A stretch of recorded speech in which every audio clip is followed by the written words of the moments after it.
Hello and welcome to Taking Hugh for Granted, the podcast in which two Hugh Grant enthusiasts watch every single film starring Hugh Grant in the attempt to answer the simple question, is this film taking Hugh for granted? Is this film good on its own, or does it rely on the bumbling Brit for its acclaim? I'm Degree Waite, and I'm joined, as always, by my colleague and fellow Hugh Grant obsessive, Oscar Beardmore Gray. Oscar, how the bloody hell are you doing today, mate? I'm doing great, Diggs. They thought that they could get rid of us, but we're back on the airwaves for a fifth year. This is the fifth year of Taking Hugh for Granted.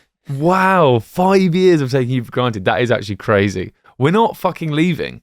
To sort of butcher the quote from The Wolf of Wall Street, which, you know, I still am sad that they didn't cast Hugh Grant as as Leonardo DiCaprio's role in that. That would have been really, really quite something. Jordan Belfort, that's what I mean. Anyway, how the devil are you?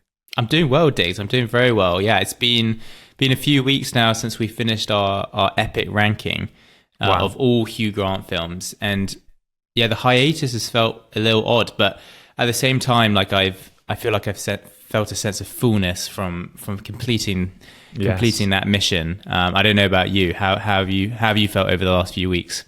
Yeah, I mean, obviously, it's sad not to have. It was such an amazing expression of love and for Hugh Grant, for each other, for the podcast, for our lovely listeners at home.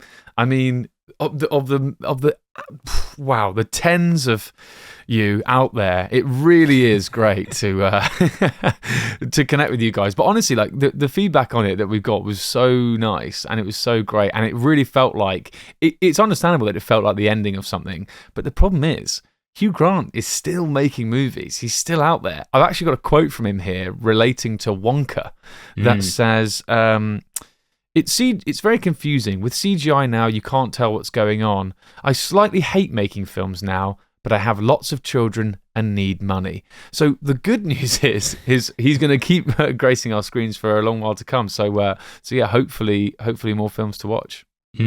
His kids must be very expensive because he's made it. You would have thought he's made a lot of money by this point.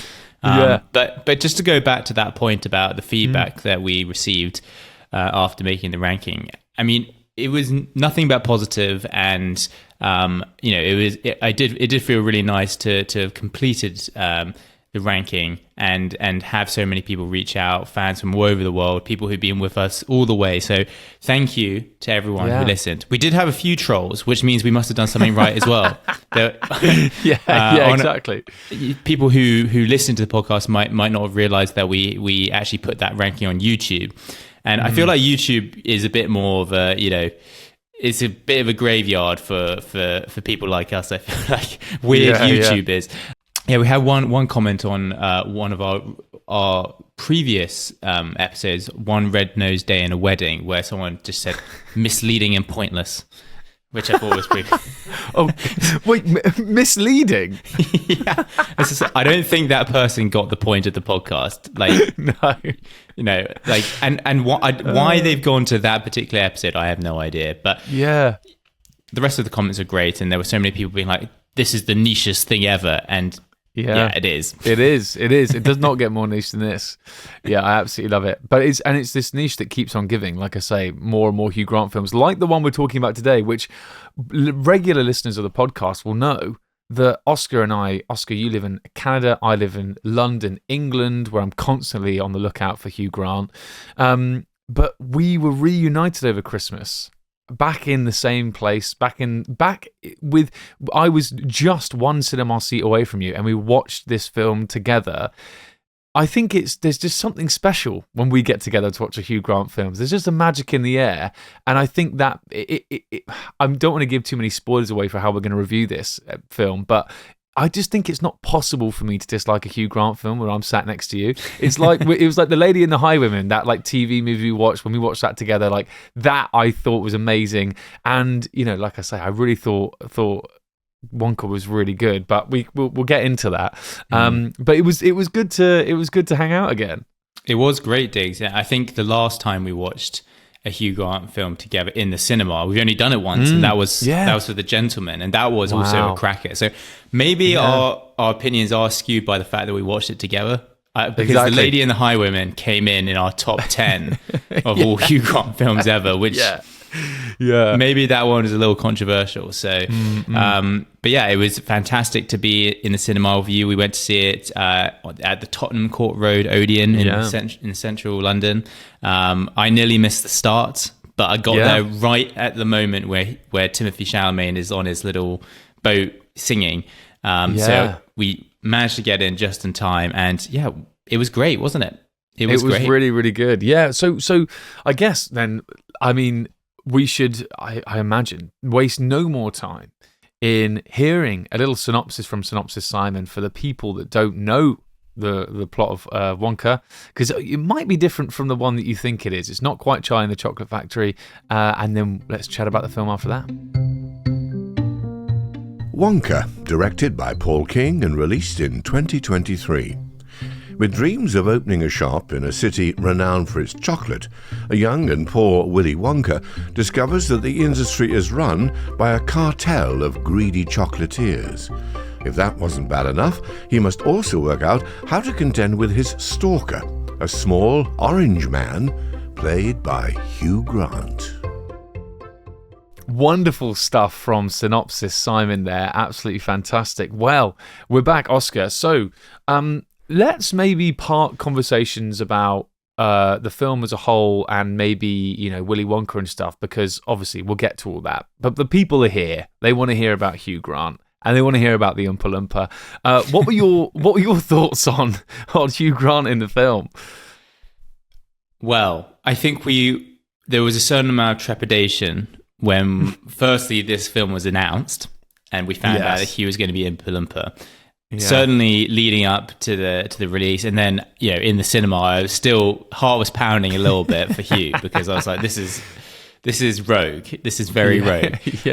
But seeing it on screen, it worked. It did work. And I think Hugh's look was probably his craziest he's ever had in his career. I mean, most people know what Oompa Loompa looks like, but for those who don't, he is the little orange man, as he's referred to in the film.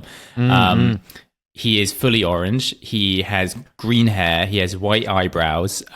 He is about a few inches off the ground. And very interesting. The CGI is really, really excellent, because it actually looks quite convincing. It doesn't look really strange like you think it might. I mean, there were issues, weren't there, Diggs, before this film came out about there was a certain amount of criticism thrown at Hugh Grant and the director Paul King about the fact that Hugh Grant was cast as a small character, not someone with dwarfism. Do you have any comments on how that has actually played out? Because I think some of those problems, were being thrown at Hugh Grant before people had actually seen the film.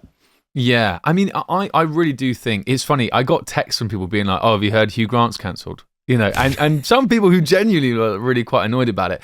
I sort of think with this, it's interesting because, to be honest, I haven't really seen much more about it since the film came out. I think the film got a pretty decent reception from most places, and the conversation around that sort of died down. I think the film is damned if it did and damned if it didn't, in the sense of there's a couple of things that we can talk about around that, but it's like cast our minds back to The Batman with Robert Pattinson. And how many references to The Batman are we going to get on this stupid podcast? I'm sorry, I'm a massive nerd, I must mention it.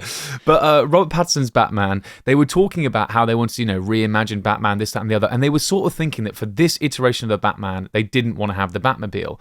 But they did this I think they did screen tests, or they talked to people of what do they think about when they think of Batman, and they think Batmobile, and eventually they were like, we just have to have the Batmobile. It's quintessential. When you think Willy Wonka, you think Oompa Loompa.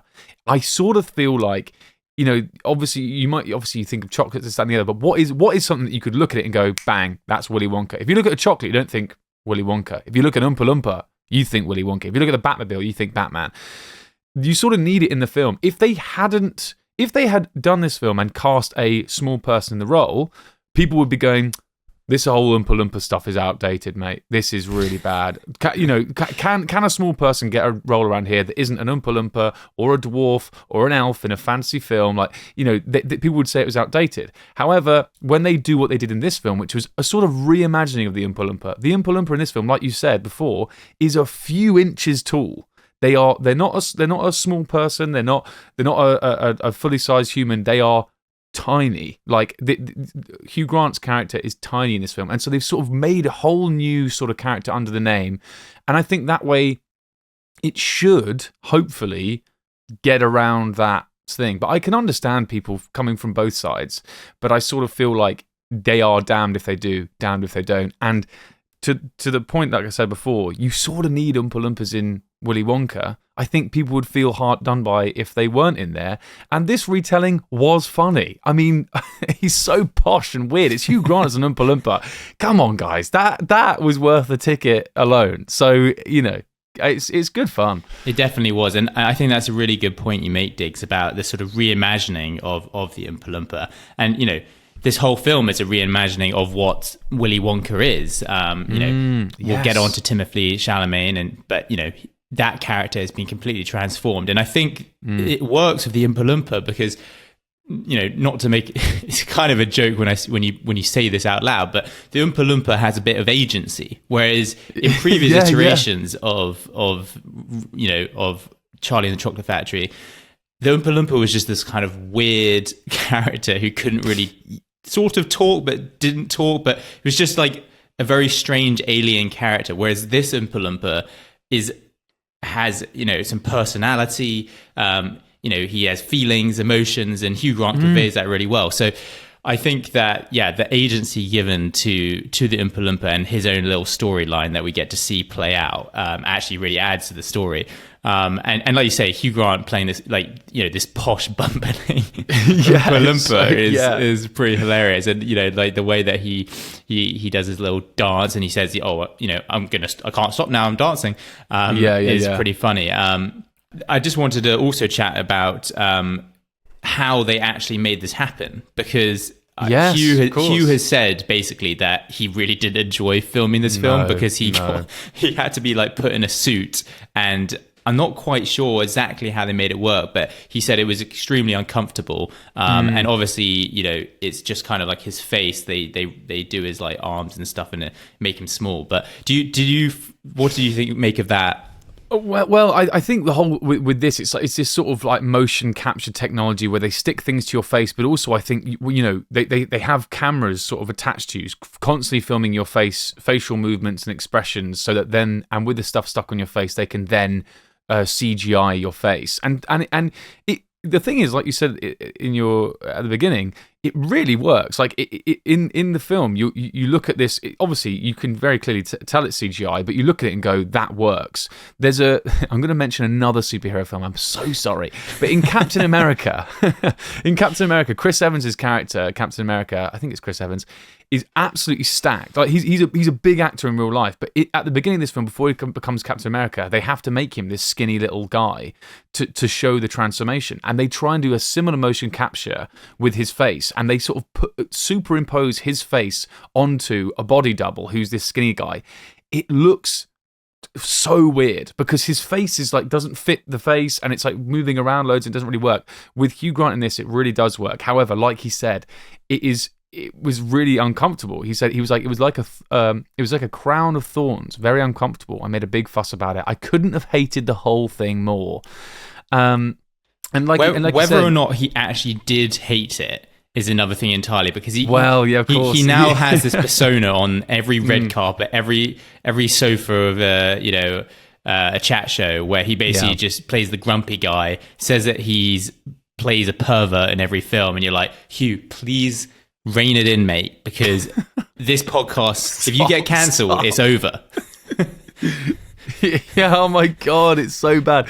We need to have a little production meeting as well about what we do if that happens, because like you say, every interview he gives I feel like we're edging ever closer. The interviews, if you are interested, surrounding Dungeons and Dragons, go seek them out. Just look at how his cast react to what he has to say for himself, because that tells you everything you need to know. Anyway, that's a side point. But yeah, you're never sure if he really did hate it. But I don't know. I mean, some of these comments, he did feel a little bit unfortunate. I mean, Hugh said he was confused as to whether he was meant to act with his body or not, and said he never really received a satisfactory answer. So I think that was the problem. And I was going to ask you, like, I thought his performance was really good in terms of, but what he did with his voice and his face. It was very funny. I laughed a lot when he was on screen. But I suppose the physical stuff, the stuff with his body, it was all done by an animator. The dancing, obviously bits where he's like sort of flying around the place on weird like mechanical things and stuff, because he's a bit of like a cat burglar sleuthy guy. So that was all funny as well. But I suppose as an actor, you want to, the first thing you'll learn at RADA or whatever is like, you act with your body and the rest follows. Not that I have any idea what they do at RADA. They probably just dance around a room like cats and meow at each other or something fucked up. I do wonder whether he will feel a little bit shortchanged. But I mean, yeah, just to ask you, I mean, his performance, you agreed. I thought it was good. I did too. I mean, I think to that point that you just made, the fact that he is an orange man who's 5 inches tall, means that not many people are paying attention to the fact that he can't use his body to act. Most people are just like floored by the fact that we're looking at Hugh Grant as a small orange man. So I think he can be cut a little bit of slack for that. And of course, the trailer to this film made it look like Hugh was going to be in the film a lot. In reality, he has got his classic and Hugh Grant role where he's in it for 2 scenes. Yes. He steals the show, but he's only in it for 2 scenes. But overall, I think it was another good role for him. I mean, the Oompa Loompa is an entitled bastard, spiteful, prickly, and that's basically what Hugh Grant is. So it's just exactly. I think the role fitted him well, and actually it's up against Timothée Chalamet's very, very kind of like happy-go-lucky character, and it kind of worked that contrast, didn't it?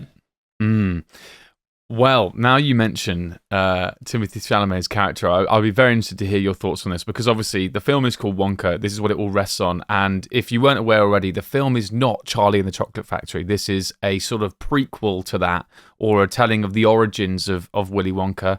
I remember the trailer said how Willy became Wonka, which I don't think makes any sense. That was like their big tagline, how Willy became Wonka. It's like, what? But anyway, we got the gist. And I think, I'll just say it straight up. This version of Willy Wonka is very happy-go-lucky, and everything's a bit weird. What is that? Now listen up and batten down, scratch that, reverse it, or what the hell he says. That sort of, he's a bit weird and kooky. But, I think if you can even have this, Willy Wonka purists will say Willy Wonka should be slightly unhinged. Johnny Depp's Willy Wonka was weird. Gene Wilder's Willy Wonka was weird. I'm sure the Willy Wonka in the book was weird, because Roald Dahl's books are fucking weird. And they're all a bit unhinged and crazy. But I think as a retelling goes, it's great. It sort of goes with a sort of feel good, happy-go-lucky film. What did you think about Timothée in this film? Yeah, well, it's an interesting point you make about the previous Wonkas, because I think this film is a big departure from Roald Dahl's style of storytelling. Like Roald Dahl, you associate with like there's got to be some like weirdness and cruelty involved. Like you think of Matilda and stuff like that, where there's every Roald Dahl book there is horrible thing. Nail that on the head. Yeah, exactly. They're horrific. So I think there isn't really anything in this film particularly that is homage to the original telling of or character of Willy Wonka. But if you compare it to Charlie and the Chocolate Factory, which I watched the other day as kind of preparation for watching Wonka, this is a far more feel good, happy, relatable character than this sort of the sinister and creepy portrayal of Wonka that you get from Johnny Depp. And frankly, now that 20 years later, all the stuff that Johnny Depp has done, it makes it even weirder. And it's all so dark and horrible, and everyone's mean to each other, and Wonka's got this horrible trauma in Charlie and the Chocolate Factory. So he does. It's sort of like got that. Yeah, because his dad was a dentist and kind of like treats him like shit and won't let him eat chocolate. So it's refreshing. It's refreshing to see Timothée smile and beam throughout this whole film, and you can't help but feel happy watching him play this role. And I am not a massive Timothée Chalamet fan. I haven't really watched him in anything. I know people who are Dune fans will hit me around the head for saying that, but I think he's a star, and he is going to be a star who's here to stay. Like, he's got fantastic stage presence. I mean, this is, he fills the screen, and you watch him kind of in awe. And he's like, I mean, he's Hugh Grant of the 2020. Wow, he said it. He fucking said it. Where's the bell? Where's the bell? Because I feel like that's what people keep saying to me. They're like, who's the next Hugh Grant? And of course, it's difficult to find perfection again. You sort of need, when these things happen, when the reincarnation happens, like the Dalai Lama. You can only have one every few generations. But it's the same with Hugh Grant. I don't think we've got the next one yet. When Hugh Grant retires, maybe that's when they'll start searching for the next Dalai Lama, the next Hugh Grant. And listen, we'll be there. We'll be finding them too. But Timothée Chalamet obviously is, imagine, American, North American at the very least. Oh, God, no, of course, he'll be French. French Colombian? Who knows? Anyway, he's not going to be. But I suppose... I don't know. I don't know if I would say he's the next Hugh Grant. I feel like already, that's the thing. They've already taken on such different trajectories in there. It feels already, like you say, this guy is a complete star, and he is a leading man in these huge blockbusters, which Hugh Grant never has quite been. And so, but like you say, Timothée is really good. I mean, there's still part of me that wants to dislike him because I'm jealous. Yes, everyone is jealous of kind of like how nice his face looks. Yeah, he is kind of punchable at the same time as being beautiful. Yeah, exactly. And really talented. And I'm sat there like kind of annoyed about it. Because also he's got some, a whole acting, singing, dancing background. And that got to be really taken to the fore in this film. And we haven't even talked about the fact that this is a musical yet. Yeah, I wanted to ask you that, Diggs. I wanted to ask you that. Yeah, please. Because I would just say that... Well, there's a couple of things I want to say. Firstly, it's interesting that in the trailer of this movie, they made it seem like it wasn't a musical at all. There's not one. Yeah. So I think maybe that's because they think that if they make it a musical, people will not come and watch it. Yeah. Secondly, I think the musical firstly worked really, really well. But the one thing I will mark Timothée down on is I don't think his singing is that great. Interesting. Well, I don't know. I would have to go back and have another listen. I wonder whether I couldn't really comment on the singing. Yeah, you're talking to someone who's been listening to his songs on repeat for the last 48 hours. So I watched the film twice, just to put it out there. And like the first time you come out and you're like, you unless it was like the most catchy thing ever, you're not going to go away necessarily and listen to all the music again. But the second time, it was enough to I've listened to it again that I really started getting into the songs, and now I can't stop listening to A Hat Full of Dreams. And by the way, Hugh Grant has got more credits on Spotify. His Spotify is actually mad. It's huge. He gets millions of listeners. Yeah. Yeah, and for people who don't know out there, like Hugh Grant has got some lungs on him, and he's sung before. So Paddington 2. Music and lyrics, and his songs on Spotify got like 70 million listens. So he's more successful than most artists out there. Yeah, it's so true. And listen, this is another great plug for your amazing playlist, the Taking You for Granted playlist on Spotify. Go check it out, because all those songs are in there. Obviously, all the Hugh Grant ones and more, and songs that heavily are featured in his films and stuff like that. So well worth checking out. But I agree, and the musical stuff as well really lends itself to that whole thing of like keeping it fun, keeping it feel good, keeping it comedic, but also when you're in a world like the world they made for Wonka, because it's not England, it's not London, it's not America, it's some weird sort of. I think it's meant to be Paris, but it's like old Paris. Yeah, and their money situation is like what Sovereigns. They pay sovereigns. Okay, right, gotcha. So, but it's all sort of dreamy and fun, but it means that you can sort of like have lots of montages and show lots of amazing, fantastical things through the songs, because and everyone's dancing and twirling around and singing, and it's just like you say, it adds the feel good element of it, and it is really good fun. So I was on board with it. I'd also be interested to know. You said obviously you got into the songs more, but do you think that your view of the film changed from the first viewing to the second? Do you think you enjoyed it more second time around, or did you enjoy it just the same each time? I enjoyed it more. I can say that hands down, because I think when we saw it together, I wasn't totally convinced, was I? I think you enjoyed it more than I did. Yeah. And I think that's because I was taken aback by the musical element, and for the first half an hour, I was a bit like, I'm not sure about this. But the second time round, like knowing what was to come, like I really like embraced it. And a quick also word, like we can't discuss it all, but the supporting cast in this movie is terrific. Yeah, amazing. So good.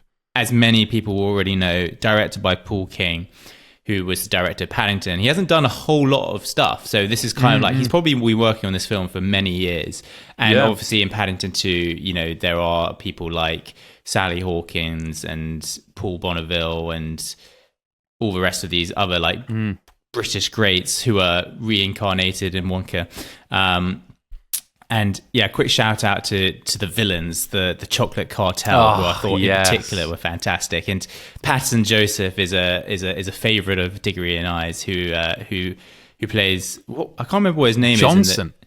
He plays Johnson in Peep Show, but in of course you remember that. Slugworth. Yeah, Slugworth. Yes, he's Slugworth in this. Yeah. He honestly, he's a proper actor. He's just brilliant in everything he's in. He's so good. And also of course shout out to Matt Lucas and Matthew Bainton, who I also thought was really good. Matthew Bainton in particular, who just, whenever he hears the word poor or anyone mentions poor, he's almost sick in his mouth. I thought they were great. Also, I know we said we wouldn't do this, but I thought Carla Lane was amazing as Noodle. I'm really excited to see what she does for the rest of her career. I love Keegan Michael Key, who is from, people on YouTube will know Key and Peele. I thought he was really funny as the police guy. I didn't realise that really fat. I didn't realise that it was him until the second time round, because Key and Peele was hilarious. It's so good, and I thought sometimes it's weird. I don't know whether because he's sort of taken a roundabout route to Hollywood. I sometimes feel like, and I've seen interviews and stuff where I feel like maybe he doesn't fit the vibe very much. But what's annoying is I think he's more funny than most people in the film, and the film is already funny and everyone's great. Like, he is so good. I love him so much, and of course, this isn't saying much because she's won an Oscar, but I thought Olivia Colman and Tom Davis were really funny as well. And it's always a delight to see them. I really do think this film was just littered with really fun characters and a really fun vibe. It was good.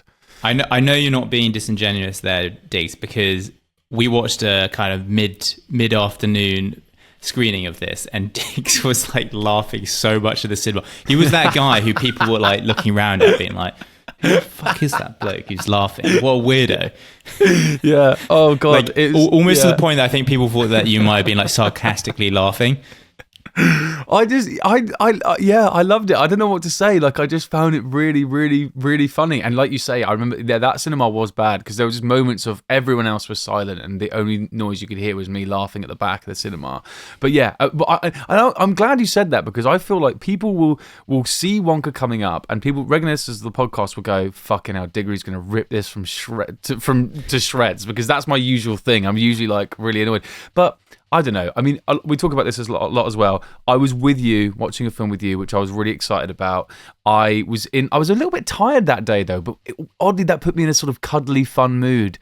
So then to have a Hugh Grant film put in front of me that's a musical and a comedy that's all about fun and fantastical chocolate, I was like, you've hit the nail on the head. It's exactly what I want. So, yeah, I really liked it.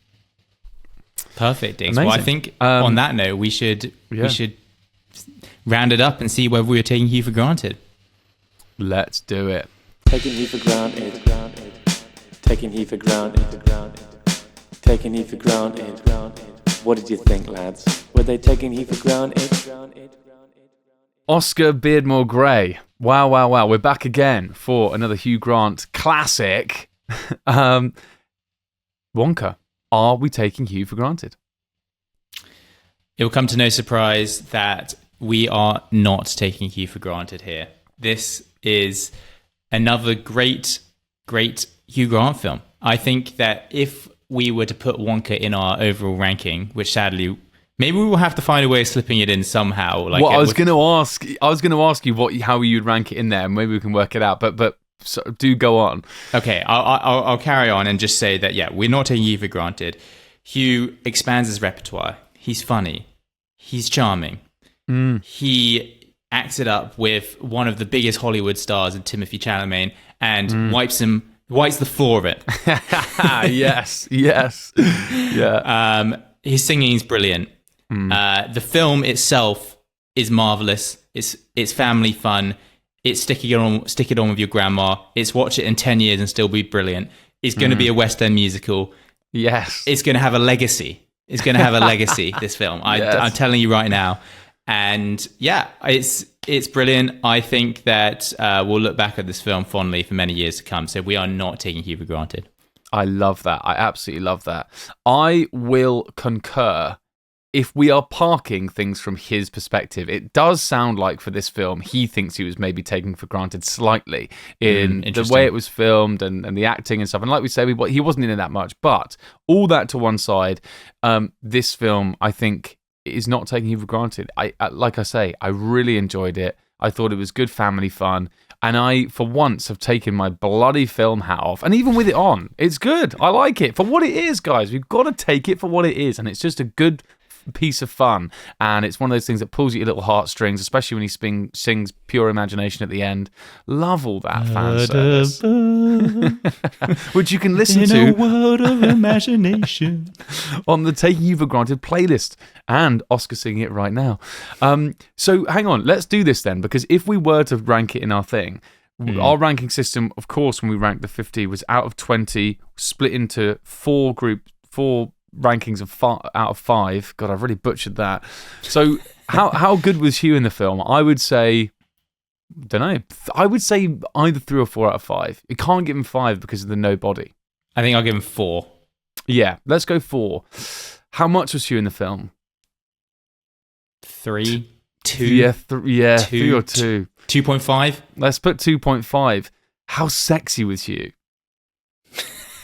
I mean, honestly, that's got to be a 1, right? Yeah, it's a 1. I mean that, and then how good was the film? I would say 4 out of 5.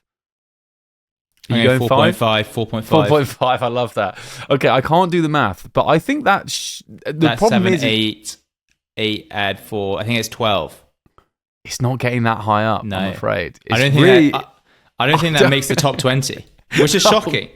That's unfair. This film has been undone by our ranking system because exactly. When you're a little orange man, you're not going to get very high up, are you? Wait, is he? Did I just say you got 13? Was that 13? You said he got 12, bruv. No, that can't be right. I think we must have done maths right. Because that would put him in 49th place. That'd be so bad. Okay, how much is he in it? 2.5. How good is he? 4? Yeah, sure. 6.5. How sexy is he? 1. 7.5. Quality of film overall 4.5. So that's 13. Okay. Where does he rank? Mate, that's comes 49th out of 50. I'm so glad that we did the ranking before this film. Imagine that. So what's it snuggled in between Honor, Profit and Pleasure and Cloud Atlas? I don't believe it. Oh my God. Oh God. 2 fucking shocking films. Imagine that. No, the thing is, this is why when haters came out and said, I can't believe your ranking system. But listen, this is Hugh Grant films. These are films that you want to that have Hugh Grant in them a lot. Maybe we have undone him with the but you want to see sexy Hugh Grant. He's not that sexy in this. Maybe we could bump him up to 2. But no, maybe. I don't know. For an Oompa inches tall. Loompa, I mean, he's lofty, shorty, whatever his name was in that. Maybe for an Oompa Loompa. Yeah, potentially. Although, even if we asked a Oompa Loompa, they'd be like, I don't fancy him. He lost all of our lovely gooseberries or whatever they're called in the film. He was asleep when Willy Wonka nicked him. Oh, dear. Well, what fun. Oh, my God. That's it. Willy Wonka. Done. Done and dusted. Done and dusted. Well, we're going to have a little think about, we'll have to work out and have a little spy on what film is coming next from Hugh Grant, because as we've mentioned, there's a lot coming next. And I think even a ruddy TV show might be coming up soon. Yeah, he's certainly not putting his feet up. Let's put it that way. He was in Vancouver last October to film a horror film of some kind. A horror film? Yeah, mate, my friend bumped into him on the street. It was mad. Bumped into him? No way. That's class. That's so cool. I didn't realize it was a horror film as well. That's amazing. Wow. Yeah, there's plenty of wacky stuff coming down the pipe. So that's very lots exciting. to look forward to. We've of course got, just to list off some of them, Unfrosted, which is the it's the Frosties film. Could be interesting. Yeah, exactly. And Pop-Tarts. Heretic, which also sounds mental. Yeah, it just says plot under wraps. Rumoured to follow two young women of religion who are drawn into a game of cat and mouse in the house of a strange man. Well, guess who the fucking strange man is? Got what that is Hugh Naissance in a nutshell. And then The Regime, the episodes, 6 episodes, an authoritarian regime is about to unravel. Follows the story of 1 year within the walls of its palace. I mean, that sounds to me like a dig at the crown. And the crown in this country, which I'm sure Hugh Grant will be backing. Although, actually, I don't know about Hugh Grant. Do you reckon he's an anti-royalist? Nah, I know he's a royalist. Yeah, I think he's a royalist, isn't he? Yeah, he can't not be with his aristocratic ties.